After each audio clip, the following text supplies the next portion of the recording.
Бақтияр Мәкенұлы, сізді көргенімізге қуаныштымыз. Біздің іс-шарада еліміздің бетке ұстар азаматтарының бірі ретінде, біздің Қазақстан жастары үлгі тұтар азаматтардың бірі ретінде сізден Қазақстан жастарына біздің ұйымның 15 жылдығына орай не тілейсіз деп сұрап кетемін. Енді әрине бүгінгі Қазақстан жастар конгресінің бүгінгі жалпы 15 жылдағы тарихы өте мол. Себебі сонау егер тарихқа жүгінетін болсақ, ең бірінші жастар конгресі осы осыдан 15 жыл бұрын үлкен деңгейде бастапқы ретінде қолданысқа алған болатын. Елбасының тікелей қолдауымен президент әрине сол кезде жастардың үлкен бір белсендігін арттырар ретінде сол тәуелсіздік алғаннан бері осыған үлкен мақсат қойып, сол мақсаттың арқасында бүгінгі жастар конгресінің өзінің бір ең белсенді осы заңды тұлғалар ұйымы ретіндегі бүкіл жастар қауымдастарының жетекші бастапқы ретіндегі ұйымдардың бірі болып табылады. Сондықтан да сол ұйымға көптеген жастар ұйымдарының республикалық деңгейде, аймақтық деңгейдегі осындай үлкен бір ұйымдастырушылықпен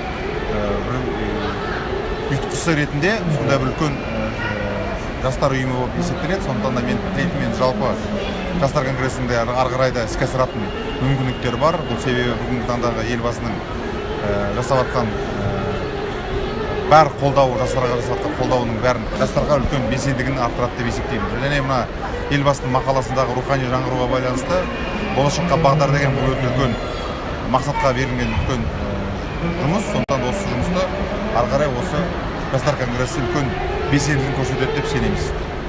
Көп рахмет. Ал осы жастарға не тілейсіз?